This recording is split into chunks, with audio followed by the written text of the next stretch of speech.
किशनपुर नाम के गांव में 8 लोगों का एक भुक्कड़ परिवार था। हुआ तुम्हें?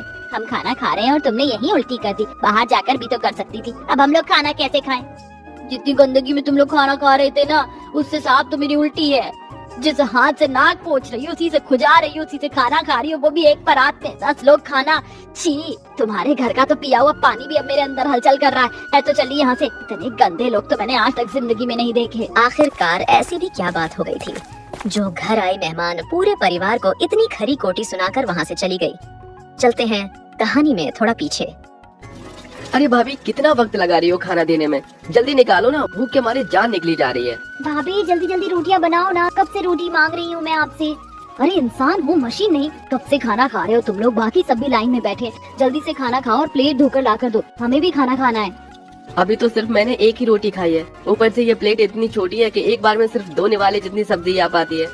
बेटा, इतनी ही परेशानी हो रही है तो एक बड़ा पतीला लेकर आ जाना, जिसमें हम सब लोग एक साथ खाना खा लेंगे। खाना खाने को नसीब हो रहा है, वही बड़ी बात है। और यहाँ तुम लोगों को खाने के लिए अलग अलग बड़ी प्लेट भी चाहिए। जल्दी से खाना खाओ। इस तरह वो गरीब परिवार 2-2 करके खाना खाता है। वो इतने गरीब थे कि उनके पास और प्लेट खरीदने के भी पैसे नहीं थे। अब ऐसे ही कुछ दिन बीत जाते हैं और छोटे देवर के लिए एक लड़की का रिश्ता आता है। ये लड़की तो बहुत सुंदर है। अगर ये हमारे घर की बहू बन गई तो कितना अच्छा रहेगा ना। लड़की सुंदर हो या काली, मुझे उससे मतलब नहीं है। मुझे तो उसके दहेज में आने वाले बर्तनों से मतलब है। बस इसके माँ बाप दहेज में ढेर सारे प्लेट दे दें, फिर तो हम आराम से खाना खाएंगे।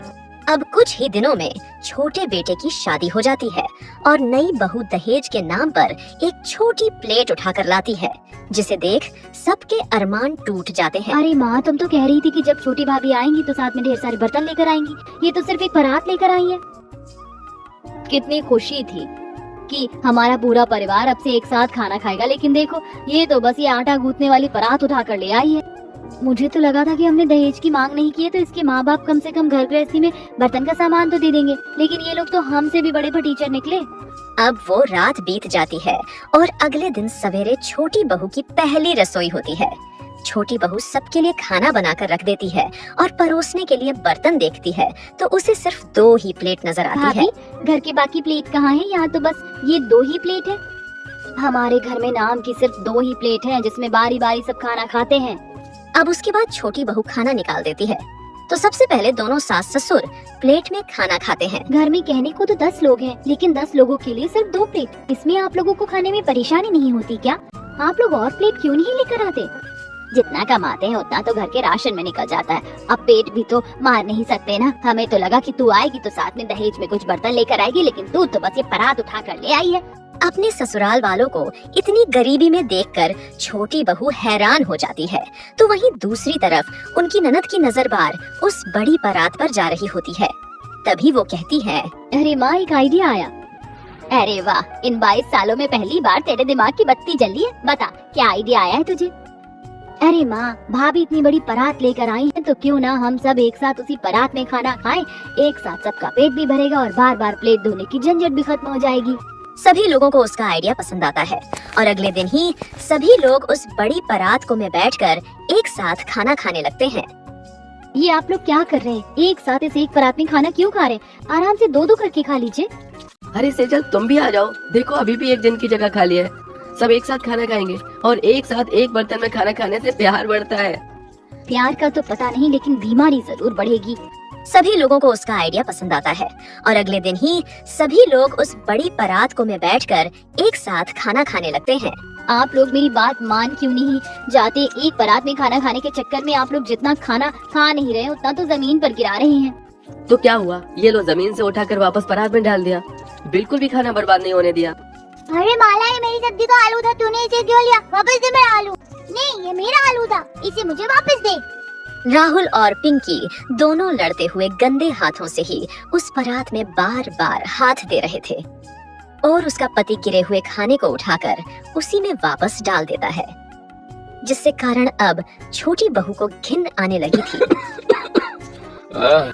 अरे सब्जी तो तूने बढ़िया बनाई है, लेकिन कुछ ज्यादा ही चटपटी हो गई। लगता है कल ये कुल्फी खाने का नतीजा है। ऐसे दोनों सास ससुर खांसते और छींकते हुए गंदे हाथों से ही उसी परात में हाथ देकर खाने लगते हैं, जिसे देखकर छोटी बहू सोचती है, कितने गंदे लोग हैं ये। छी, मैं तो अब इस परात को धोऊंगी नहीं। 2 मिनट यहाँ और बैठी ना तो मैं तो उल्टी कर दूंगी। अपने परिवार को ऐसे देखकर छोटी बहू गुस्से में वहां से चली जाती है और अब ऐसे ही समय बीतता जा रहा था, पर उनका पागलपन कम नहीं हो रहा था। अब आ रहे हो तुम दोनों, हम कब से तुम्हारे आने का इंतजार कर रहे थे। चलो अब जल्दी से खाना खा लो। वो कोमल की बच्ची है ना, उसने आज बोल नाले में गिरा दी थी तो उसे उठाने में वक्त लग गया। चलो कोई बात नहीं, अब आकर खाना खा लो। अब दोनों बच्चे ऐसे ही बिना हाथ धोए गंदे हाथों से उनके साथ बैठकर खाना खाने लगते हैं, जिसे देख छोटी बहू कहती है, अरे भाभी कैसी माँ है आप। आपके दोनों बच्चे बाहर से खेल कर आए, ऊपर से नीचे तक मिट्टी में लथपथ हो रखे हैं और आप इन्हें बिना हाथ धुलवाए खाना खिला रही हैं।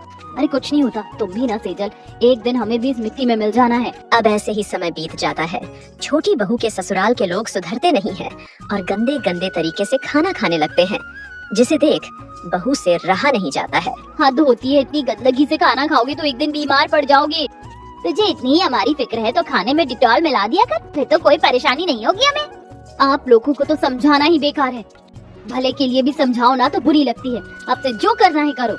छोटी बहू समझाकर थक जाती है। अब ऐसे ही कुछ दिन बाद उनके घर दूर की रिश्तेदार आती है, जिसके लिए छोटी बहू खाना बनाती है। काकी खाना बन गया है, बताइए खाना लगा दूं? नहीं सेजल बहू, अभी तूने पकौड़े बनाए थे वो भारी हो गए, मैं तो 1-2 घंटे बाद ही खाना खाऊंगी। एक काम करिए, जब तक आप लोग खाना खा लीजिए। ठीक है, हमें तो बहुत जोरों की भूख लग रही है।